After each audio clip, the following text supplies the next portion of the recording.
guys, welcome to the We Connect for November 21st and 22nd. I hope you've been enjoying your time teaching about Joseph all month.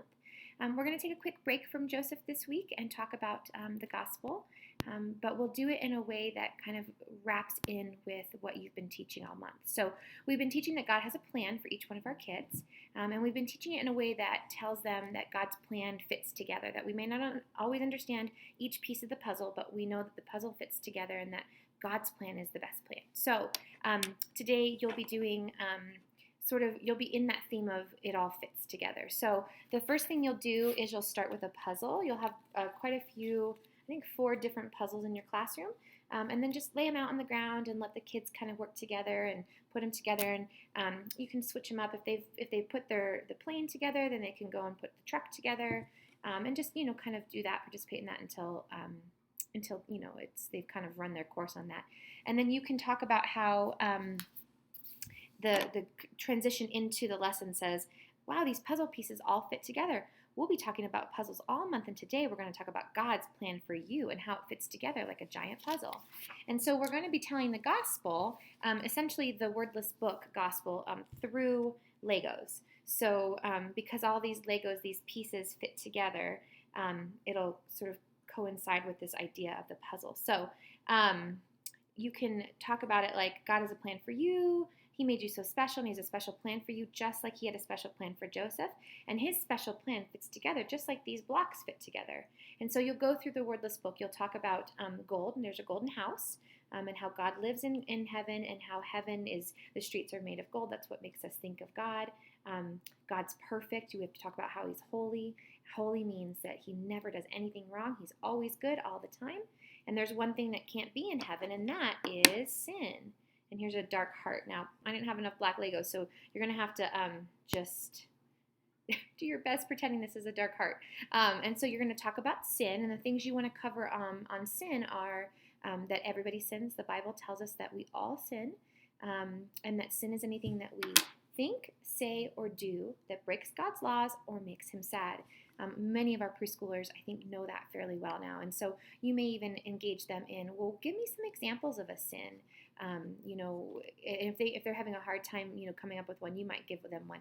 Do you think pushing your brother because you're angry is sinful? Do you think telling mom and dad no when they ask you to do something? So you can kind of give them examples of sin that would fit into their life and what they would acknowledge as sin at this point.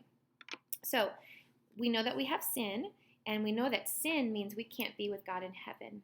But because God loves us so much, he wants to solve that problem. And the solution is, then you're going to talk about the red page, which is Jesus and his sacrifice and his precious blood given. And then once you talk about Jesus, then you can talk about what happens. And if you have enough Legos, like the whites, you have a clean heart. And so you'll talk about what happens when you trust in Jesus. You become clean, and when you're clean, you get to be in heaven. And then you'll talk about what happens when you know Jesus. Then you get to grow. That's the green, and there'll be like little flowers or stuff. And you can talk about what growth means. Now, I've written this script specifically for preschoolers. So a lot of, just take some time to go through the script and sort of just pray over it and ask God to give you the wisdom and the right words to speak these truths to our little ones. The gospel is a big, big concept, but we know that they can understand it. And we know that they grasp. The main point we want them to grasp, of course, is that we have a problem. And that problem separates us from God. But because God loves us, Jesus comes and he bridges the gap between where we need to be and where we are. And when we trust on him, we look like this and we can go into heaven. So anyways, I know you guys have done this quite a few times, so this is just kind of a fun, different way to do it. If you have kiddos that are in kindergarten or basically the kindergartners, you will, 4s and 5s, you will offer the invitation.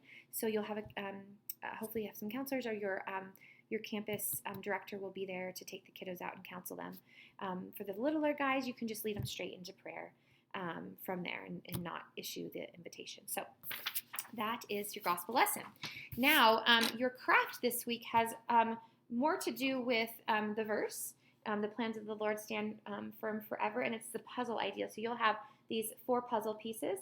And so the idea is that you'll have them color the sheet and color the pieces, and then they have to glue the pieces onto the sheet. So for the little ones, I'm just going to, excuse me, get the hiccups today. I'm going to just give you guys a coloring sheet. So the second activity you have, if you have time to do it, is just a really simple movement activity, and we just want them to be reiterating the fact that God has a plan for them. And so you'll have numbers. You'll have a double set of numbers, and you'll have a child. You'll put the numbers on the wall, 1 through 6 on the wall, and then you'll have 1 through 6 on the table, face down, and you have a child pull the number, and you separate your kids into the different. When they pull 1, they go find the 1. If they pull a 2, they go find the 2 hanging around somewhere in the room. And then you can go around the room and ask them, okay, what did we learn today? Who has a plan for you? God has a plan for you. And for your bigger kids, you can actually go around the room and talk about the 5 colors of the wordless book.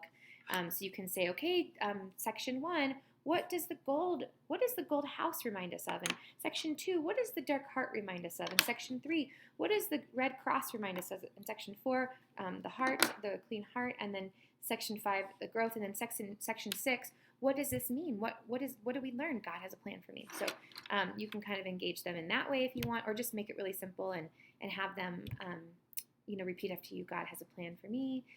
You could also do it where you have them practice their verse. Section 1, practice your verse with your hands in your head, that sort of thing. So it's just a way to get them moving if you need to do that.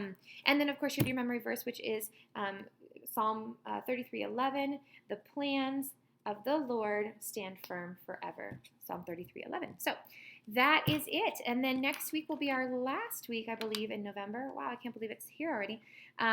You will be telling the conclusion of Joseph's story, where he gets to help his brothers and he gets to heal and forgive. So hopefully it'll be a great month for you guys. So anyways, just a quick reminder, if you're doing boxes for Operation Christmas Child, we're collecting this week. So bring them on Sunday to your campus, and we just appreciate your support for that ministry. So have a great week. We'll talk to you soon.